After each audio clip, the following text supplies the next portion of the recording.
เอ๊บได้เหมือนคุบเล่าลี่นี่เนาะเอ้าถ้ามันหักเอาฟ้า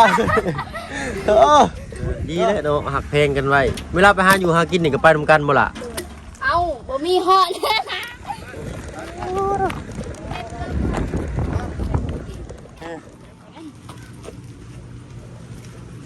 เอาเหนื่อยเนาะเปิดคลิปเปิดภาพมาก็อยู่ที่ควันลูกผู้อยู่บ้านน้องใจดีเพิ่นเหนื่อยเนาะให้น้องไปหิวเขาตั้งแหละคลิปลุงเพิ่มเพิ่นน้องเพิ่นก็ขอกินข้าวก่อนเพิ่นว่าเนาะจุฟืนจุไฟเห็ดอยู่เห็ดกินได้ยังล่ะวันนี้ได้มีเขาละห่อเฮ้ยเนาะทำงานมาให้น้องๆบนหมู่บ้านนี่แหละพี่หน่อยเนาะงานซอยกันคนละไม้ละมือฟืนนี่ก็ไปเก็บมาแต่ให้พุ่นบ่ล่ะมาแต่ใส่มือเช้านี่มาที่สวนนะไกลบ่ไกลคือว่าได้ยินบ่บุญว่าใกล้ๆนี่ย่างข้ามผู้สองผู้บ่เนาะโอ้ยมือหน้าเด้อเนาะมีโอกาสอันพาอ้ายไปน้ำเด้อเนาะน้ำกินได้ล่ะจะไปเอาน้ำกินได้ใส่ซะจะเอาอยู่ในกอกพุ่นบ่เอาสบายดีป้าลุงเพิ่นแน่เนาะสบายดีอยู่พร้อมทั้งกันน้องใจดีเลยกะน้องแต่งจริงพี่หน่อยเนาะตู้กี่เท่าควันอุลุกุกัวพี่หน่อยเนาะสิอิ่มบ่ล่ะคนละห่อนี่ฮะอิ่มอยู่ติเอาค่อยได้ย่างกะเบิ่งเนี่ยป้าตู้ขกกระแตกนะนี่ฮะมีใบเดียวนี่บ่ขกเลยเอาเบิ่งรอบหน้ารอบในเด้อให้มาเด้อเอาก่อนเลย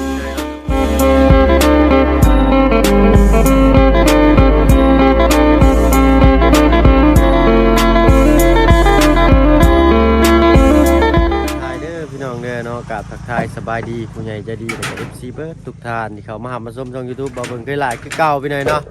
เพราะว่าฝั่งไทยฝั่งลาวและก็ทั้งฝั่งต่างประเทศก็ยินดีต้อนรับเข้าสู่ช่อง YouTube บ่เบิ่งเคยหลายเช่นเคยพี่หน่อยเนาะเปิดที่เปิดภาพมาก็อยู่พี่แหละบ้าน2กันชานน้องใจดีพี่หน่อยเนาะเป็นอีกเคสหนึ่งที่ปาลุง FC เพิ่นให้ความสนใจหลายพี่หน่อยเนาะอยากสุกหิ้วน้องเพิ่นเนาะว่าโอ้ยสวยน้องเพิ่นเด้อเนาะทีมงานสายบุญก็ได้ว่าซั่นซะเนาะเอาพอดีทางเบาลี่เพิ่นเข้ามาหมู่บ้านนี่บ่จื้อได้บ่อันเบาลี่เพิ่นเนาะเพิ่นมาเซอร์ไพรส์อย่างนี้เนาะก้อยเพิ่นมาเซอร์ไพรส์เงินติดีใจบ่ล่ะครั้งแรกบ่ได้เนาะดีใจเนาะ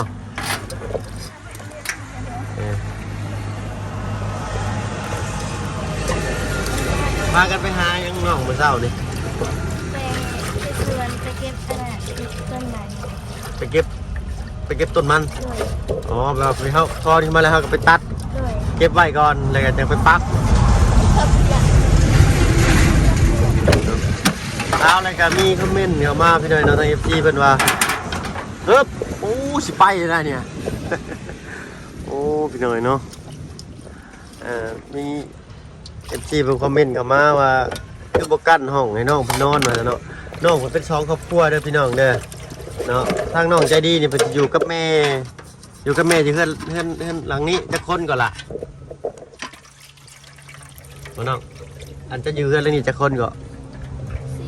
อยู่4คนเนาะโอ้ยเนาะอ๋อจะนอนอยู่เฮือนเป็นเขาเนาะมีน้อง1คนทางน้องแต่จริงๆก็อยู่เพื่อนนั่นกับพ่อแม่พี่หน่อยเนาะเพิ่นคอมเมนต์มาว่าคือบ่กั้นห้องนั่นมันน้องเพิ่นอยู่คนละครอบครัวพี่หน่อยเนาะทางน้องใจดีก็ไปอาศัยนอนเพื่อนไปเฒ่าว่าซั่นซะน้องเพิ่นไปเฒ่าเอื้อนใหญ่เพิ่นอยู่พุ่นละเอื้อนใหญ่นอนจักคนล่ะ3คนเลย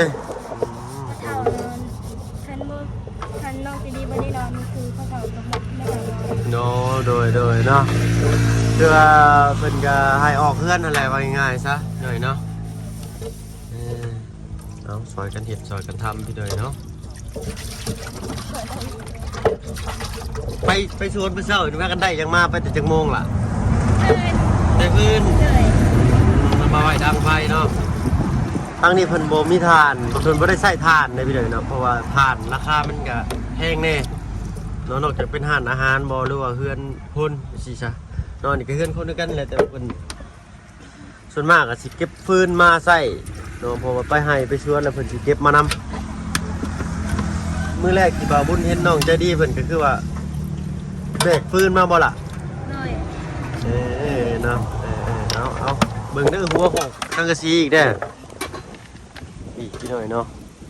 ก่อนที่อยู่เฮ็ดกินเพิ่นก็ใต้ทุนบ้านเลยเพิ่นคือบ่ย้ายไปอยู่หั่นเนาะขุดหลุมขึ้น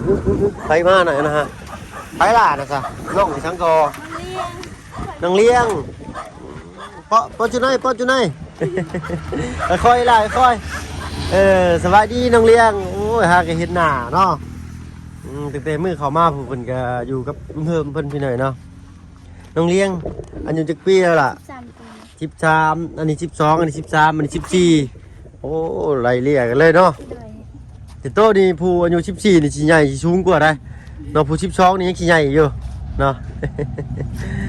เอาน้องบ่สิพากันต้มมี่กินพี่หน่อยเนาะอันนี้ลิ้นนำกันจะน้อยจะใหญ่พุ่นบ่ล่ะ เลย หึ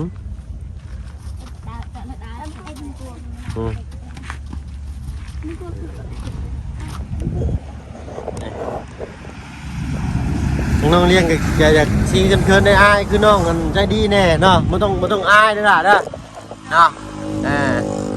รู้จักอายอยู่บ่อายชื่อว่าบ่เพิ่งเคยล่าเด้อเนาะเฮ็ดน้ำถนนทางย่างเลาะอยู่กับบ่ต้องย่านดอกเด้อ เอาฟืนโดนเดียวนี่คือสิใส่ได้ดนอยู่ในตัวนี้พี่น้อยเนาะไฟเฮือนล่างนี่บ่ดับจักเทื่อบ่จักอันนี้มาเลยซุ้มขึ้นเลยเนาะ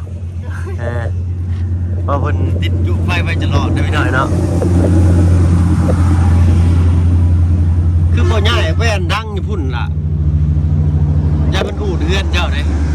ย้ายขึ้นไปดังอยู่พุ่นบ่มื้อหน้าเนาะเพิ่นเคยดังอยู่นี่นะพี่น้อยเนาะเพิ่นค่อยจุไฟจุหยังจุอยู่นี้นี่ลมบูเขาอยากมันทังกันใส่เฮือนเพิ่นนี่แหละมันต่ำจำนะน้องเพิ่นคือสิหิวข้าวแห้งเนาะปากบ่ตีเพิ่นก็ได้ ไปมื้อเช้านี่พากินข้าวแล้วบ่ล่ะกินแล้วเนาะเอาได้ยังเนี่ยมามื้อนี้ได้มาแต่ไห้พักหญ้าคาหุ่นบ่ได้ถือมาใส่ต้มมี่บ่เอามาแต่ฟืน เอามาแต่ฟืนพอได้ดังเนาะ เลย ไปแต่ละเทื่อนี่ต้องถือมาบ่เนาะบ่ได้น้อยก็3-4 โดนก็ยังดีเนาะบ่ได้หลายก็ได้อันฟืนที่เห็นอยู่นี่น้องเพิ่นไปเอามาแต่ไห้ได้ไปเลยเนาะไปหาไปสวนบ่ได้ยังมาน้องเพิ่นก็ต้องได้ฟืนได้รัวมาติดไม้ติดมือกลับมาคนละโดน2 โดนได้ไอ้ประมาณนี้สิไปหาหน่อไม้ต่อน้องสิไปหาหน่อไม้ต่อไอ้อยากกินมะขามว่ะ มะขามโดยเดี๋ยวน้องสิขึ้นไปเอาให้มะพร้าวก็มีโอ้ข้าวดมลองมื้อนี้มื้อหน้าเด้อโดยน้องเพิ่นก็ใจดีพี่หน่อยเนาะมะพร้าวต้นนี้นี่บ่โดยจะขึ้นได้ดิบ่ได้จะสิได้เอาไม่ โอ้ขออนุญาตมันแล่นลงมาตามไม้นะว่าเอาไม้ยาวนะใส่ไปเบิ่งดูไปเนาะเอาลองเบิ่งพี่หน่อยเนาะไม่ให้ดูว่าหลวงโอ้ดู เอาไม้ก่อนโอ้ต้นมะพร้าวข่อยย่านเด้อข่อยล้มครับล้มพี่หน่อยเนาะมันล้มใช่อันนี้เป็นเพื่อนพี่น้องปะเป็นเพื่อนพี่น้องเป็นคือกันพี่หน่อยเนาะเป็นอยู่แถวนี้เป็นจีเป็นญาติพี่น้องกันเบิดเนาะเนี่ยจากฝั่งนั้นมาฝั่งนี้อันนั้นกับพี่น้องบ่ล่ะบ้านวังแดนลงแดงน้องแดงบ่อ๋อบ้านน้องแดงอย่างนี้พี่หน่อยเนาะทางบ่เพิ่งเคยเข้าไปอ๋อน้องแดงอยู่ที่เขาได้เข้าไปเคยเข้าไปซื้อกระด้งพัดในน้องซ้อนอยู่พี่หน่อยเนาะใช่ล่ะได้บ่นี่โอ้ยานนี่ก่อนเบิ่งพี่น้องเบิ่งเอาไอ้น้องเพิ่นเผาหม้อนะทางนี้ก็จุดไฟเนาะยานนี่ก่อนมันลมซับ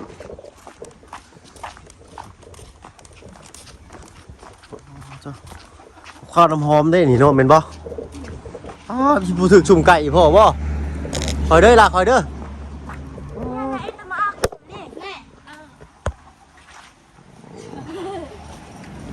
ได้บ่เบิ่งเฮ้ยได้เข้าไปใกล้ได้มันบ่แก่บ่ล่ะบังนะโรงเรียงอึ๊บได้บ่ค่อยว่าบ่ได้นะค่อยว่าเออนี่มายืนจอยทางนี้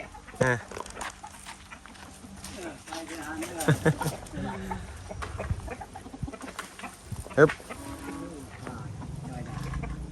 มันชูบอลเล็กเกาะเอาแต่เกาะกล้วย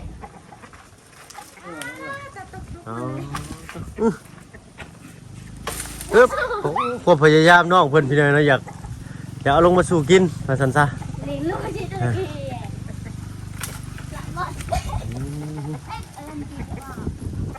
เพิ่งได้ล่ะมันกิ่งมันไหม้นะเคยเฮ็ดอยู่บ่เนี่ยย่านเด้อข่อยคนกับหมกพร้าวก็ซ้ำกันซ้ำนะฮะข่อยเด้อฮึบโอ้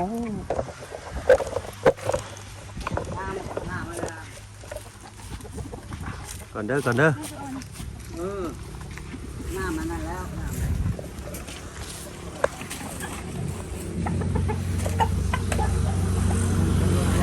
ฮึบได้เหมือนคุบเล่าดินี่เนาะ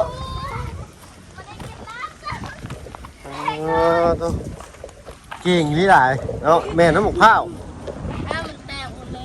เอาไปต้มชิมีได้น้ำมันนี่เนาะป้าไปเพื่อนเจ้าผูกไม้เนี่ยสิไม่ต้องเฝ้าหนึ่งที่ไหนเนาะได้กินแต่นวลมันบ่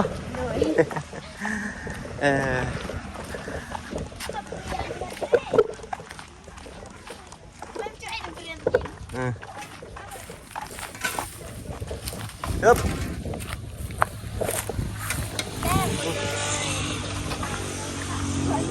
แตก ผ้ามันยังอ่อนอยู่เนาะโดยมันละแตกแต่ว่ามันหน่วยตัวหนึ่งนะหน่วยหนึ่งนะมันแก่แล้วหน่วยย่ายมันแก่เนาะต้นน่ะเนาะโอ้ถ้ามันหักเอาหอดฟ้าหักเอาหอดฟ้าเฮือนมาใส่อันนี้ดีกว่าได้เลยเพื่อนได้หักอันนี้เนาะเห็นไหมบัดนี้หักมาแล้วไปคืนบ่ห้อนหลับห้อนคือมาหาเนี่ยจับเอาล่ะขอยเด้อไม่ได้กินเลยถูกหน่อยเนาะหักฟ้าเฮือนไปน้ำมันนี่แต่ว่าลุนี่โมเมนต์ยังน้อนี่น้องเป็นย่อหมองย่อยังเลยหักเอาเป็นบ่ด้วยอีกพี่เลยเนาะเหียนมัดแท้น้องใจดีเลยเห็นหักไปมากี่ดีเนาะเอาเนาะผ่าเป็นบ่อไอ้ผ่าให้บ่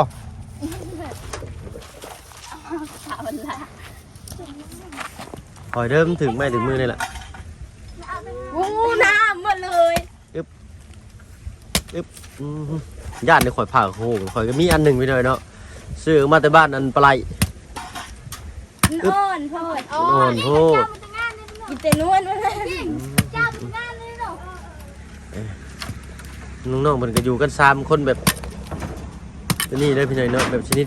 ชนมกันเลยดีเลยเนาะหักเพลงกันไว้เวลาไปหาอยู่หากินนี่ก็ไปทำกันบ่ล่ะเอาบ่มีฮอดบ่มีฮอดอันนวลช้ำมันอ่อนพี่หน่อยเนาะมีแต่น้ำนี่ยินได้ไหมน้อยหนึ่งฮะไอ้กินเลยแหละไอ้กินบ่เดี๋ยวจะมากินบ่ด้วยไอ้กินเลยโอ้ตุ๊ละเอาบ่ล่ะเอาบ่ไอ้กินคนเดียวกินคนเดียวนะ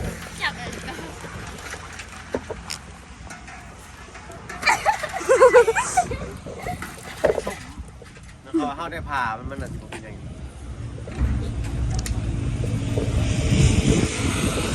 ต้มเปรี้ยวได้จมว่ะมันอ่อนๆหนึ่งมันอ่อนพวกพี่เลยเนอะ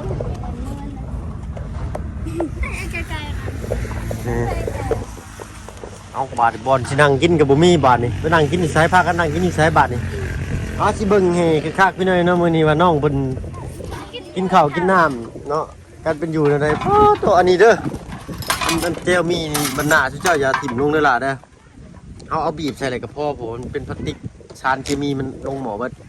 เขากินลงไปก็ตกอยู่ในห่างกายเขาเนาะเขาจีก็แต่นั้นมันก็พอไปบานยังกระโตกบ่นี่คือพระหมอแท้พระหมอบ่ไปชื่อดีๆได้เหรอเอาสิกินอยู่ไส ยืนไม่เท่า เอากินนี่เฮ้ยเท่ากับเอาตามเจ้าสบายได้หลายเนาะไปเบิ่งได้หลุดลางเลยสบายดีเด้อทางมาบุญบ้านป่าเลยเนาะก็มีก่อนน้องเพิ่นเห็นเบิ่งรถได้ เลยกินยืนไม่เท่า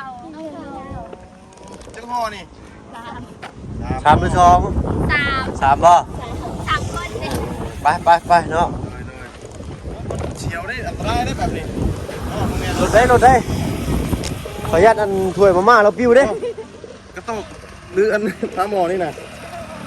พระหมอ ไปหลับไป เฮ้ย รถเด้อรถไ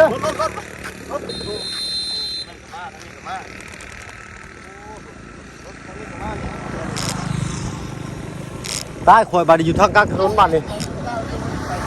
ไปหลับไป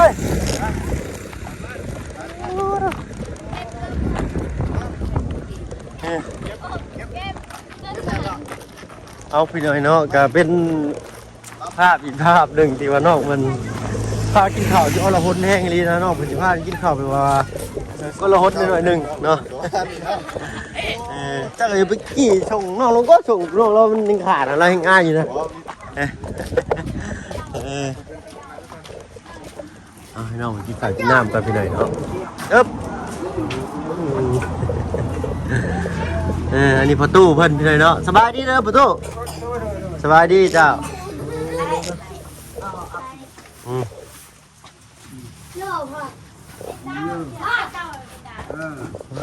ตู้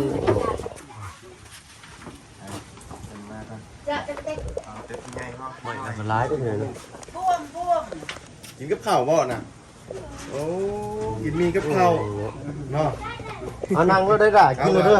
นั่งนี่ไปเนี่ย นั่งเลยนั่งเลย ผมนี่กินหนาข้าว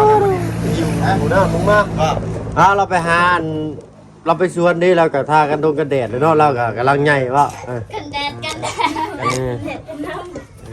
เอากินเนาะ เฮ็ดเหยียบตั้งมาก่อนเอากินเลยด้วยล่ะเด้อ ตัวมี กินข้าวกันแหละ เอาล่ะเอาฮะก็กินมากินนี่ได้นี่ เจ้ากินก่อนเนาะระเบาเห็นเจ้ากินกับมีเฮงน่ะเนาะเห็นมาคือสิเมื่อยนะมาเตหาอย่างฟื้นกับอันนั้นลำมันเก็บลำมัน โดย เจ้านี่ไม่ได้กินบ่ กิน กินอยู่แต่อยู่ได้กินอยู่เนาะอันเมื่อวานนี้ที่ไม่ได้กิน เฮ็ด อัน เอา นี้ใจดีเนาะอันนี้แต่งจริงบ่